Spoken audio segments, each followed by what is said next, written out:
All right, everybody, evening, Friday, May 20th, and this is the live stream and AMA session. And you are on CPAD YouTube channel. Please, right now, subscribe and hit the bell button for not missing future AMA session, because we've been delivering a lot of AMA session regarding every partnership of CPAD. It's very important to be notified in the future when the next AMA will be going. My name is Eugene.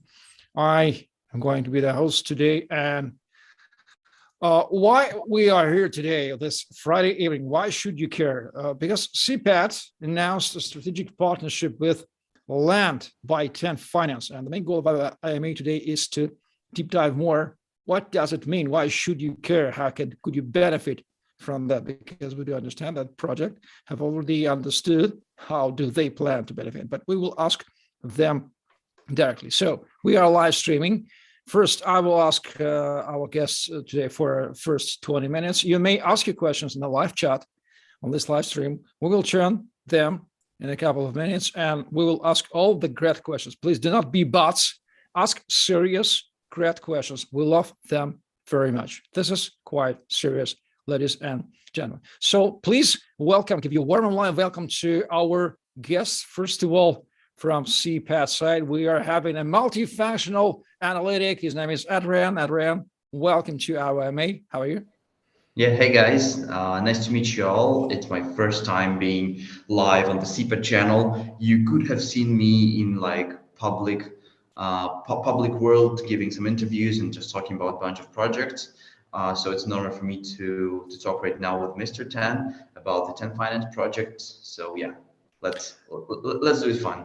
Okay, please do not pay attention that you are not seeing, dear viewers, our guest. He is Mr. Tan because he's without video, but we are hearing his voice. He is alive. He's with us. So Mr. Tan, the co-founder of Land by TENFI Finance. Mr. Tan, welcome to our AMA session.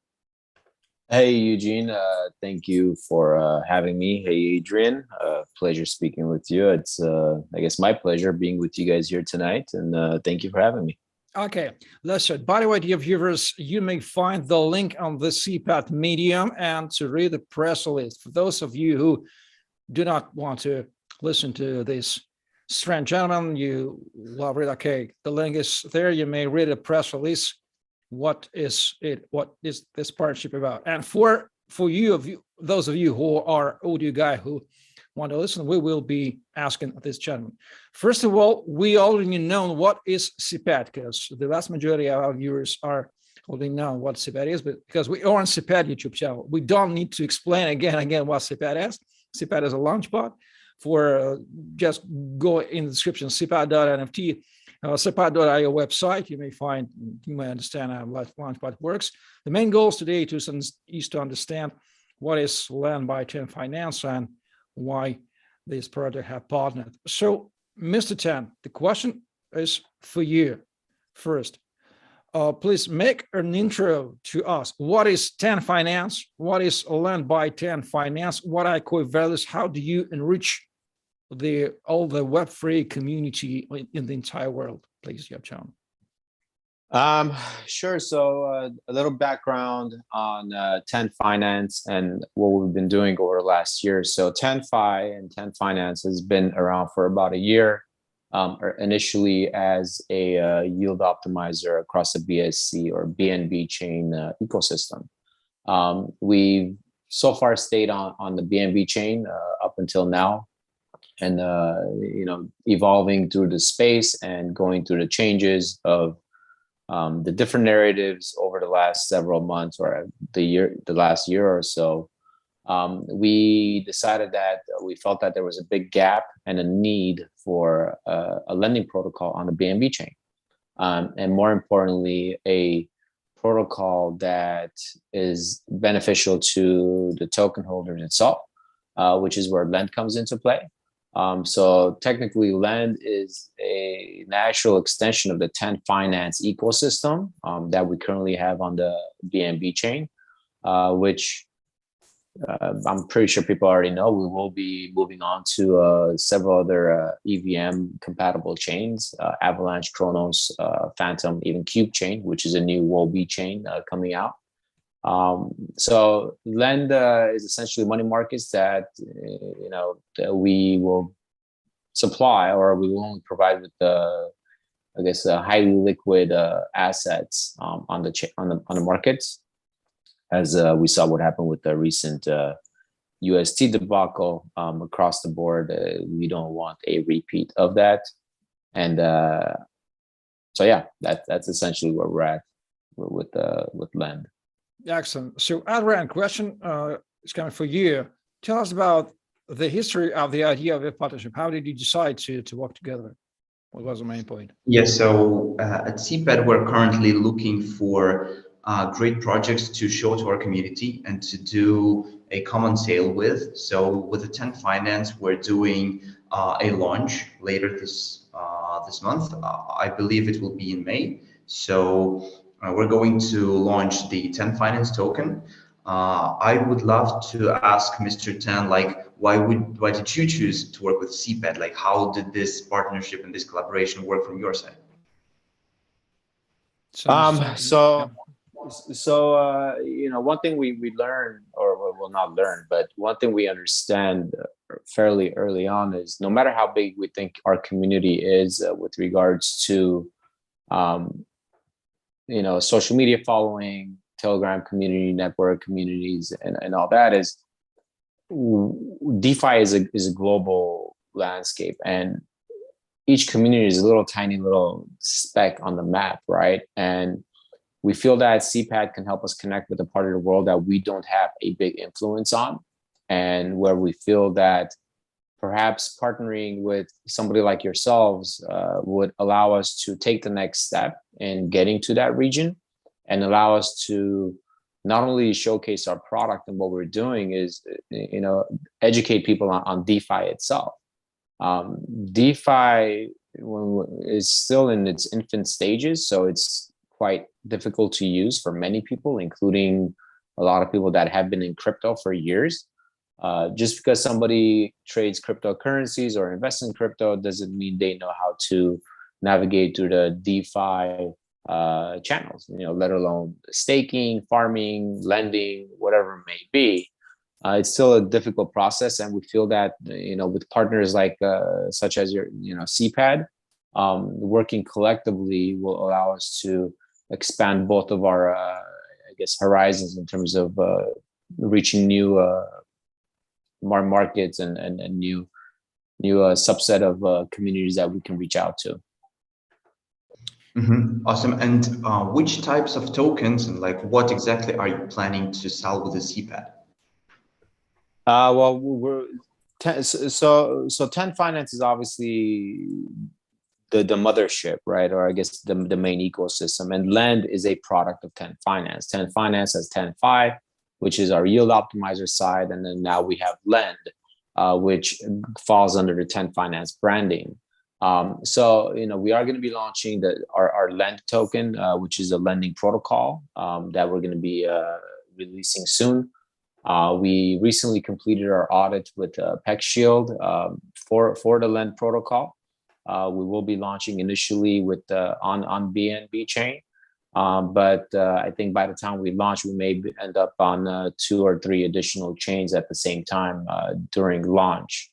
But that is not 100% guaranteed just yet. Mm-hmm. That's very cool. But you are planning to launch the BNB tokens first, and that will be the ones that will be present on the CPAD. The token itself, the Lend token will be native to BNB. We are working with Seabridge, which is a seller network, to essentially create a bridge to other chains, whether that is going to be Ethereum, Avalanche, Polygon, Cube, or any other EVM compatible chain. So that's essentially how it'll be, but the tokens will be native to BSC at first. Mm-hmm. And how you feel right now, like at this moment, post-Luna world, how you feel on launching at this market situation. So how does your team perceive the market right now, and what are your thoughts on that? Well, this can be a long answer to your question, but a little background on myself to those that don't really know about myself and our team is I come from a Wall Street background. So I traded traditional markets from the year 2000 up until 2015. Worked with a family office, starting as a research analyst, then moving on to portfolio management, then set up my own fund and did that for about 6 years. So I've navigated through the dot-com crash, through the 2007, 2008 recession, through volatile market conditions, wars, whatever you want to call it, and through most, if not all of the crypto bull and bear markets. To me, bear markets are a great time to put your head down and continue to work because some of the best, actually, the biggest DeFi protocols in use right now, which is Aave, Compound, and all the Uniswap forks, which PancakeSwap, SushiSwap, and everything else came from, were developed, created, and born in the bear market. So what happens is the bear market comes in, a lot of the retail market gets flushed out. Everybody calls, weak hands, paper hands, or whatever you want to call it. But the reality is, this allows or gives us the opportunity for projects that, are able to sustain and maintain, longevity to continue to build. Which is essentially where we're at. If I want to compare other yield optimizers to us on BSC, when we started last year, TENFi had maybe 80 to 100 competitors and colleagues, right, within the same yield optimizer field. Right now, there's a very few of us. There's literally 4 or 5 left on Binance, which is AutoFarm, which is Beefy, Cryptos, and us.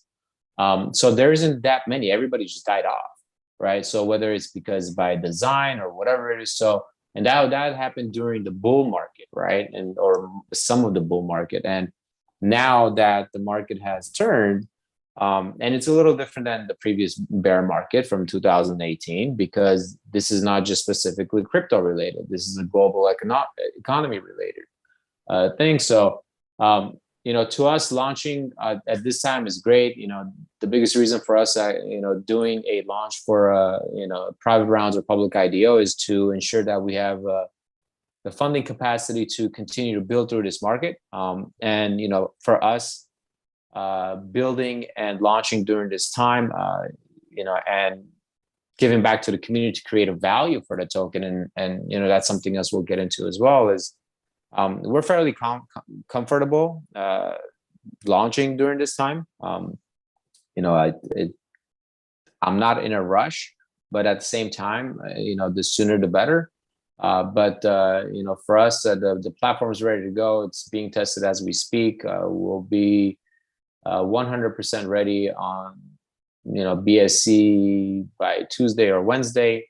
Then we're going to use the next several weeks to, get every other chain ready for the time being. But, so our team, as far as from an experience perspective, is fully ready to withstand any rough waters, if you want to call it that. If anything, and I've been kind of saying this to our community and just people in previous interviews or whatnot, is, the bear market is going to be our best friend, because everybody that is considered a competitor will die off, and that started happening several months ago. And the best way to succeed in business is to outlast your competition, and that is exactly what we're doing. And that started with learning from the mistakes. Well, I don't want to call it mistakes, but maybe learning from what our competitors were doing, and not reinventing the wheel, but at the same time, actually improving upon the process. And the first thing was actually our token, or tokenomics and daily emissions, was to, when everybody had a 6 to 12 month runway, we have a 5-year runway until our tokens, stop giving daily emissions. So just small little things here and there. And that's where we're at. But overall, I think I'm fairly confident in launching in this market because our token provides value more than price, and our token holders will be sharing in the revenues of the platform. So, it truly provides some sort of a passive income, which I don't really like that, using that word too much because it's overused, I think.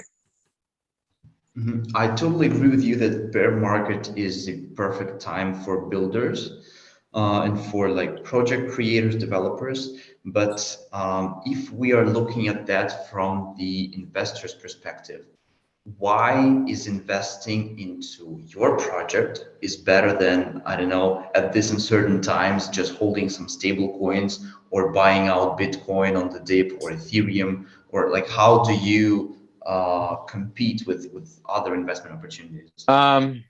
So I'll give you guys a little secret that I learned over the last year. Well, it's not a secret anymore, but so from a business perspective, right, from a profitability point of view, it just so happens that lending protocols in particular are one of the most profitable, protocols in all of DeFi.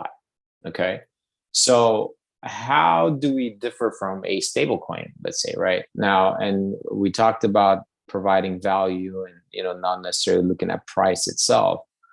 The value in the lend token is being able to participate in, kind of like a DAO kind of a setup where the platform fees are shared by the community, right? And no other lending protocol, especially on BNB, is sharing their platform fees. There's a website, I think it's on the Decrypted or the blog, where you can see how much revenue that lending protocols are making, right? And there is a point where Aave and Compound at their peaks were making upwards of $10 million per day. Now, you ask, why is that important? Well, it's important because hypothetically, TENFi could essentially launch this lending protocol, not do anything, keep all the funds that are coming in through the lending protocol and not share it with our community. What happens is you, the token holder, are holding your TENFi or lend token and hoping that the price goes up because more people are utilizing the platform. What happens is when we give you the lend tokens as a reward, as an additional APY booster, the term farm and dump comes into play, right? So usually the big whales come in, they're like, okay, you know what? I'm just gonna farm these tokens and, supply my Bitcoin or stable coins, and then let Adrian borrow it and Eugene borrow it, and then they'll pay me some money and I'll just go sell the lend tokens on the market and make extra money. Well, what we're doing is saying, hey, Mr. Whale or Mr. Investor, instead of selling your lend tokens, why don't you stake it and lock it onto our platform, right? Thus reducing sell pressure. We're sharing the fees. So based on the number of lend tokens that you have, you're actually able to share in the fees that the platform is generating. Now, all the other platforms, I gave you some numbers, and I mean, imagine if, hypothetically, platform XYZ is making $1 million a month, for example, right? And they're not sharing any of that with the community. But what happens is the token price, let's say, drops 50% or 70%. The company is still making money. You, the token holder that actually made the company what it is not making any money.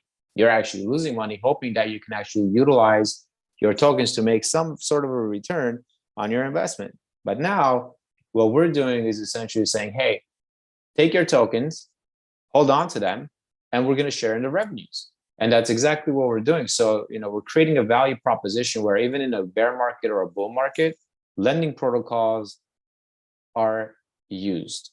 It's not like what's the thing? It's not an illiquid asset like most NFTs are. NFTs are 101 or whatever it is, and you need to find the actual buyer for that specific tool. Not tool, NFT, but you're actually able to bring value, or we're able to bring value to the actual token holders by allowing them to participate in the revenue of the platform. And this way, I'm not saying one is better than the other one, nor is this financial advice, and everybody should do their own research. Is the difference is you're actually earning money and passive income as you're holding our token. And I think that's the biggest difference between us and every other protocol, because all other protocols during a bear market, they're making money. but the holders are not. And everybody just sitting there and waiting until the next bull run comes up, right? But for us, it's more about creating this ecosystem where people are able to utilize our platform and the protocol to essentially earn income. Not to replace income, but if you can make an extra, whatever amount of dollars per month just by holding on to the token, in addition to possible token appreciation, then I think it's a positive for the token holders. Mm-hmm. That's an awesome response. Thank you. Thank you for such a wide explanation. From this logically, looks like we would love to know, and the CPAD community would love to know, what will be the sales parameters. So what will be the entry price, and like how the sale will be configured. So what are the terms? I believe, obviously for the public round, with regards to the parameters, I think we worked on the valuation of about 3 cents per token. In terms of the allocation for CPAD and just the public IDO rounds, there would be a 15% release at the TGE event. So at launch, there's 15% of the tokens released. There is a 1 month cliff right after that. But then, after the 1 month cliff, there's linear vesting for about 5 months, which you can claim directly from our claim portal after launch. Mm-hmm. Okay, got you. Just like my personal question, we always, and like we often are visiting different conferences, and we're talking with a bunch of projects on like how they are achieving the success or like not success, so Right. can you share with us some interesting marketing models that you implemented in your business, and how you're engaging community, how you are getting more investors, how you're getting more attention to the project? So, obviously being a project that, we have over a year now under our belt, and we've met a lot of great people during this time, and we've spent a lot of money on marketing, the usual marketing methods, whether it's articles through, news sources, or Twitter posts, or whatever it is with so-called influencers or KOLs. I learned that the best marketing tools are the ones that we're doing right now. And in collaboration between 2 different communities, where I can help you and you can help us in a way. And I've personally learned that the best partners are the ones that, it's more than just, oh, hey, why don't we become partners? And you tweet, I tweet, and that's it. No, it's about fully engaging, with our communities, with what you guys are doing, and teaching one or the other about the relevant partners, right? And to me, that's pretty much been, the most successful ones in terms of getting in front of other communities, because these are real people actually really interested in what you're doing. It's not just going on some Twitter post or some ad, whatever it is, because we're a DeFi platform, right? We're not a meme coin or whatever narrative, like a metaverse token or a GameFi, whatever it is, that you can just buy the token and then hope it goes to the moon. We're trying to educate people on DeFi is the future of banking. I come from the traditional banking side, and the way our children or we grew up with banking is going to be completely different than when my kids grow up in 10, 15 years and they're trying to do banking. It's completely going to be different, from a global scale to, the technology that's being used and the money that we're using, right? It's changing right in front of our eyes. And that's why I think governments are so hesitant on that. So for us, partnering with each other, other communities, and helping each other learn about these things, that's more important than me, some guy, because we in the past, we've had people buy our token, when they get a notice, oh, the TENFI token, our original token, is up 20%. People get a notice on CoinMarketCap, they go buy it because it's just going up, and then they come into our chat room. They're like, "Hey, what do you do?" I'm like, "What do you mean? You just bought our token. You should know what we do." But it goes to show people don't really look at what the actual project is doing. So for us, it's about educating, and educating. And the best way to do that is to work with other partners in conjunction, and in different regions of the world, because some parts may be more inclined to learn about DeFi, lending, and everything else that we're doing, and some parts may not be. So that's what I've learned working with other projects, other communities closely, has probably been our best way to essentially grow our own community and just grow our reputation and just our name in the space of I guess a year, which seems like a decade in crypto. Yeah, I totally agree with you, because we also have tried some standard marketing stuff and some standard promotion and PR, but like win-win strategy of partnership and merging communities looks like the best life hack for the moment. And Right. at this market condition where people, where the trust is literally the currency that's very hard to earn, doing some strong partnerships helps both sides plus both communities. So it's like a win-win in a square. Right. Yeah. And look, it's all about support, right? And what happens is when you're in this space for a longer period of time, you actually end up, one, knowing everybody, and two, you end up actually being better placed for the next bull run, and that's the key. And support during these times, and helping each other grow is key. And I think that's how the space in its entirety can grow, rather than seeing divisions and factions of different chains, ETH maxis, BTC maxis, and whatever, everybody just kind of screaming and shouting at each other, which is unfortunately the trend if you go on the crypto Twitter. But that's a story for a different time. Okay, can you tell us a little bit more about your team? How many people are working? Who is responsible for what? Like, how can we get to know you better, at least by an explanation from your side? Sure. So we've got a team of about 21 people now. And that includes everybody from our community moderators to me, I guess. So it's myself and my two co-founding partners. They both, I come from the Wall Street side. My other partner comes from traditional markets as well, from a brokerage side. And my other partner comes from the e-commerce side of things. We have a team of 13 developers, I guess. Well, I shouldn't call it developers, but the dev team in terms of in charge of the protocol and where we're at from A to Z, from project manager, program managers, and I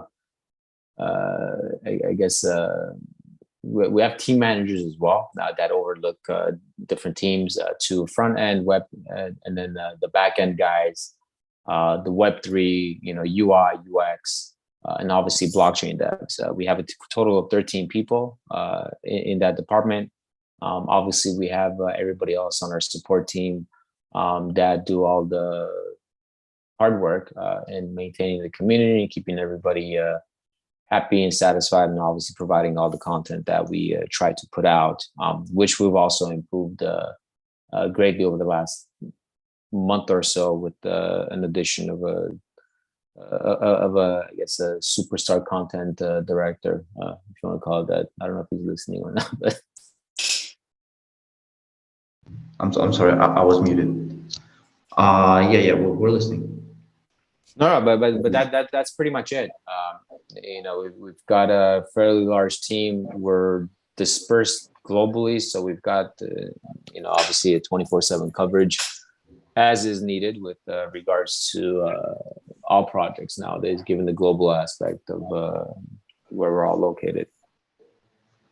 Mm-hmm. Okay. Okay, that looks like a wide team. Eugene, do we have any questions from the chat from the people? Yeah, who are interested? we already had up to 800 viewers for now and a lot of questions. So I suggest, gentlemen, not to switch on them, because it's better to answer exact questions from the viewers in respect of them, because we've covered perhaps all the points. Don't you mind? Yeah, I'm ready to. Okay, Adrian, if you don't mind, I will switch the questions in the live chat, because there are a lot of them and they are super interesting, because we don't have so much time for this.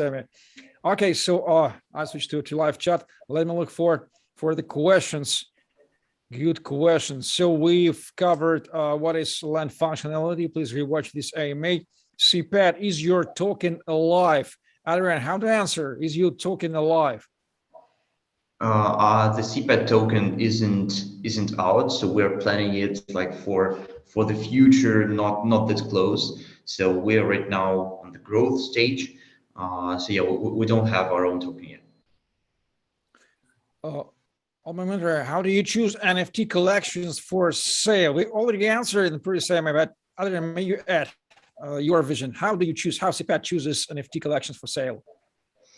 Basically, if we are talking about who to partner with, how this process looks like from the inside, we have a very strong sales and business development teams who are looking for the strong projects and then just contacting them, making an offer. So basically, it's that simple. The hardest thing is to research the market, always to check out the new and interesting stuff to come up, and contact, make an interesting offer, make a win-win offer, like we just discussed with Mr. Ten, and like that's it. It's pretty simple, but it's hard when you're doing it. Okay, so Crash Override, we've already covered about 10 ecosystem. Please rewatch this AMA. You can master what is minimum investment. May we name this? I do not have this info at the moment, Mr. Ten. Maybe you have discussed it with our sales department, so you can share it. To be quite honest with you, I don't know what the CPAD minimum requirements are. So I think maybe following the CPAD community and on the social channels would probably be the best way, or to join their group and ask would probably be best.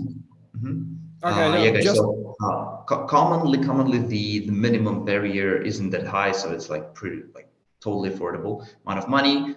For now, we don't operate this info. It may not even be finalized yet. So just stay in touch. Please check the medium, subscribe to the medium of the CPAD. All the announcements and all the press releases are coming out in there with all the numbers and with all the stuff that you need.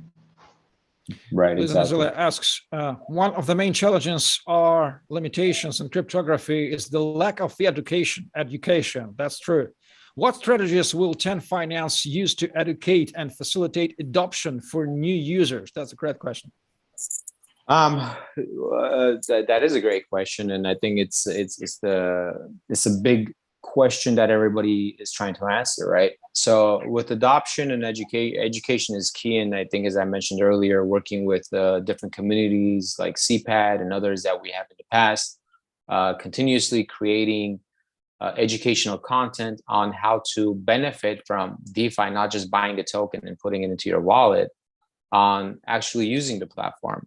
We've done previously learn and earn campaigns with BSC News in the past. We're planning on doing a few more, learn and earn campaigns where people can actually learn how to go through a lending process as well as earn our tokens as well, which is a good incentive to get people to utilize the platform, and just working with different communities, doing AMAs such as this, asking questions or getting questions from the community, and just a continuous content being provided, and being provided in multiple languages, not only just English, because English is a commonly spoken language now, but it's also not the world's language.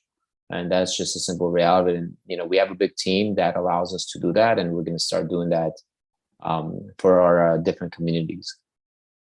Working, yeah, I would love to add. So working with local markets, even in our own experience, in their native language is a very, very efficient stuff to do. Because like if you're going to some European countries and using their own language, using their own communication, like marketing sources to get to that community will be loyal, that community will be interested in it, will join the project. So like language barrier exists, and having that and knowing maybe for among the team members, knowing that small languages of some small countries that are not that widespread as English is, it's a very, very effective marketing strategy. No, absolutely. And working with local communities, I think that's the best way. That's how we'll be able to expand and, educational content. You can never have too much of it is key. And the other thing is obviously simplifying the usability and the UI UX.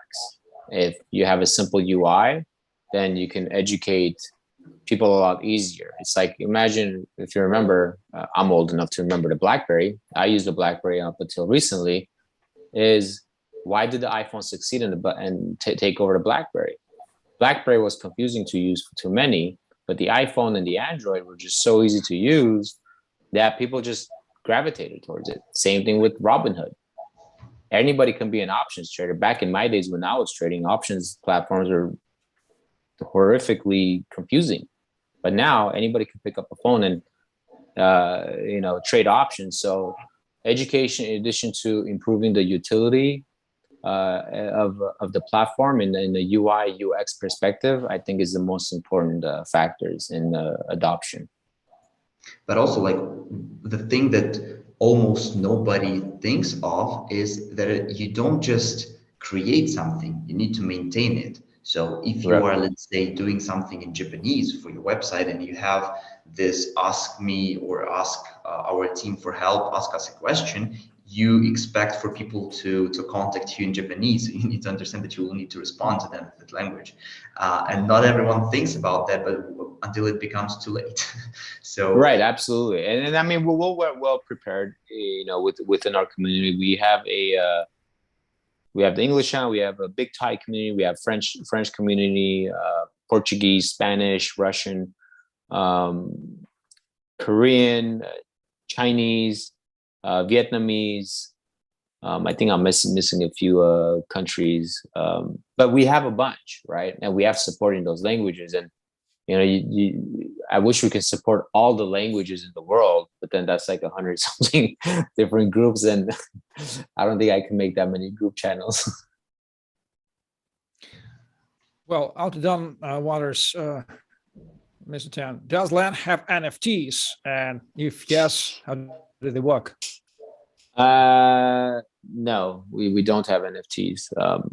I like NFTs, but Lend will strictly be a lending protocol. Okay, Adrian, which blockchains does CPAD support?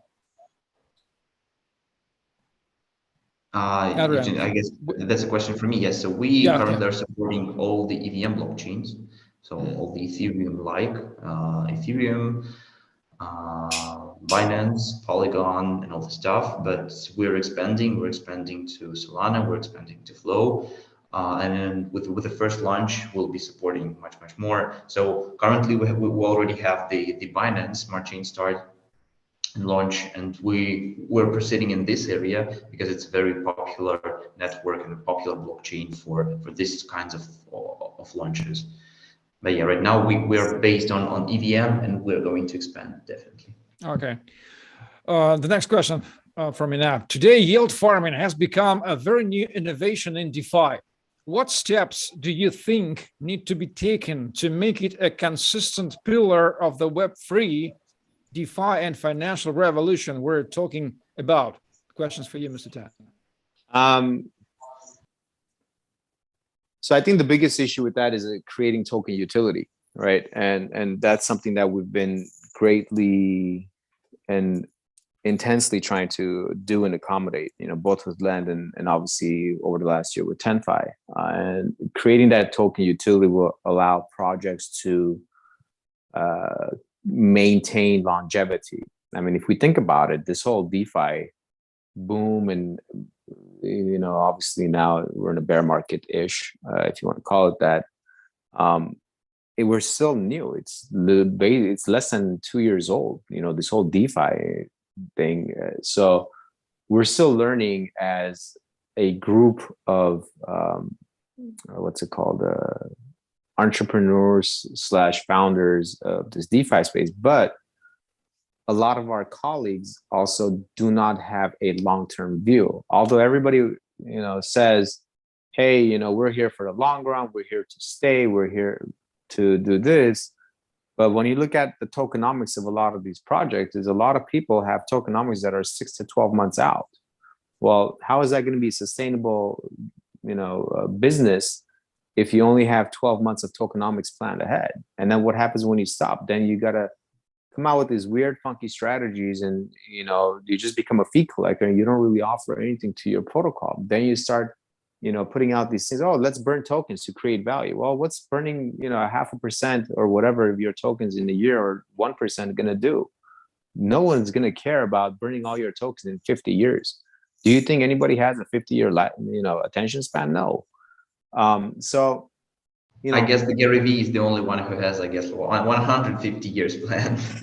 Well, yeah, I mean, I don't know if he wants, sure, go for it. But the thing is, it's like, if you look at all these projects, right? We all want to be here for the long term, but nobody's really planning for it. And I think that's the biggest difference between us and everybody else in terms of our competitors. We do have a longer run frame or a runway in terms of our tokenomics, and DeFi will be the future in terms of yield farming, lending, P2P lending, borrowing from your peers. Obviously the infrastructure will get better and will get stronger over time, as with technology. Cryptocurrencies, I mean, Ethereum is like what, 5-6 years old or something, 7 years old, if that. So it's not that it's been here forever, and the technology is constantly changing, and we're here to evolve and adapt. And that is how you're going to succeed. And by having a sustainable, approach to your tokenomics, and maintaining longevity, that's how you're going to stay in the game. And I don't know if that really answered the question, but I think these are key points when it comes to DeFi. Excellent. Anna Walker asks, what is the next product development stages for TENFI? Tell us about future. Well, I mean, Lend is the immediate future, which we'll be launching over the next, hopefully within the next month, within this month or whatnot. After that, right after we launch, we're going cross chain onto the chains that I mentioned previously, which Cube being one, Avalanche, Ethereum eventually, and several other EVM chains that we've got planned. We do have a few other ones planned ahead, which is TenSwap, a multi-chain, cross-chain DEX aggregator. So that's something that's coming up as well.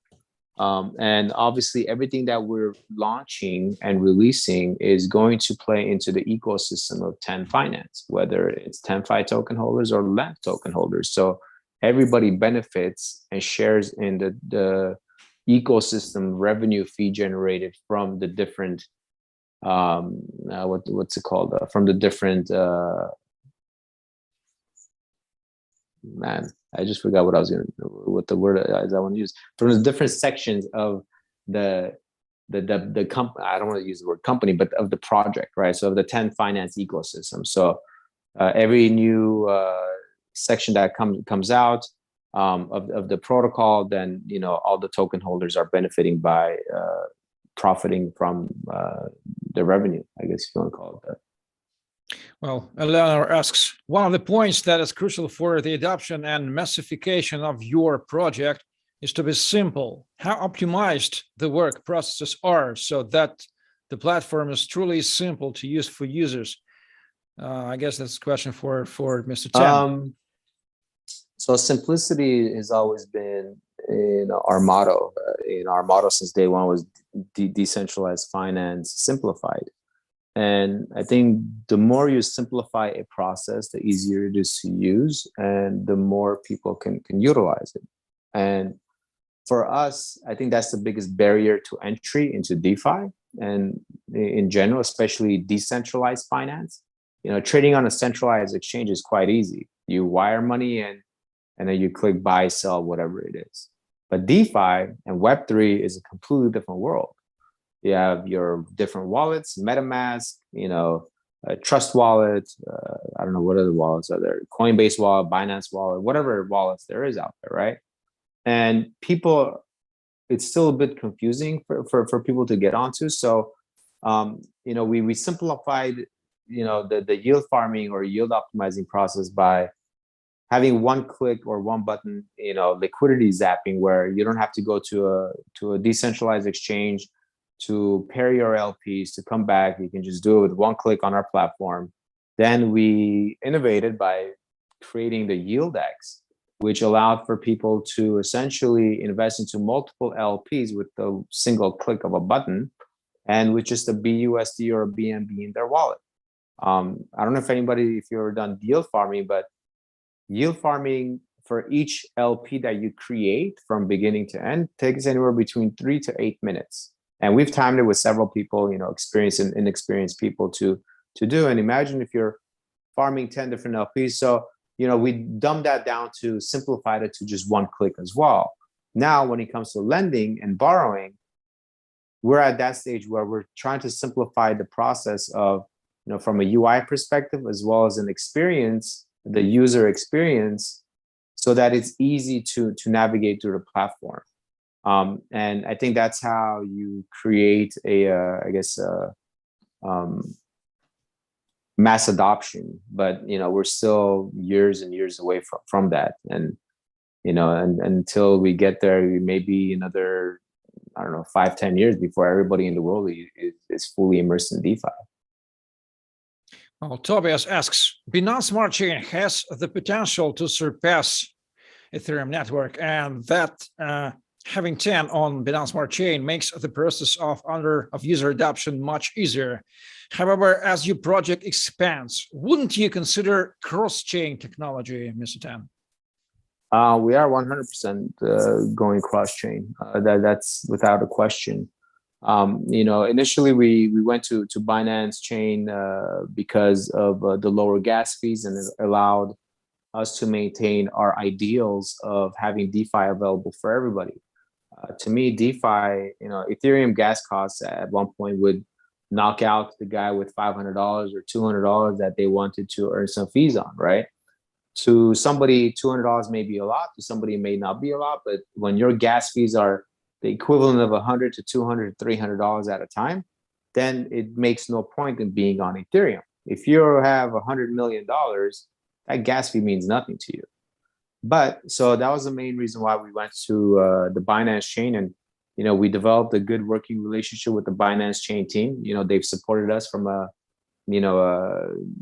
strategically partnered way in terms of our project and our protocol, and we're happy with that. But at the same time, we realized that DeFi is bigger than just Binance. DeFi is, I think the future of finance or DeFi or just blockchain is going to be interchain interoperability, right? Any chain talking to anything else, just going with a button or a click of going from Ethereum to Binance to Polygon to Phantom to Solana to wherever it is. And I think that's the future. And over the next several months and into the end of the year, we should be on multiple chains, for our entire ecosystem. Well, Eleanor asks, the rewards from the fees of lending platforms are usually very high. What percentage can TEN Finance users expect?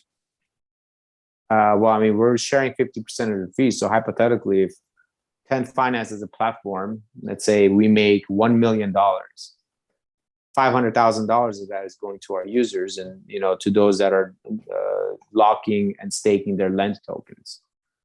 So how much as a percentage, if they're asking for an APR or an APY based on if you put in $100, how much can you expect on that? I don't know. I can't give you that answer. But we're sharing from a fee perspective 50% of our fees with our, I guess, the token holders.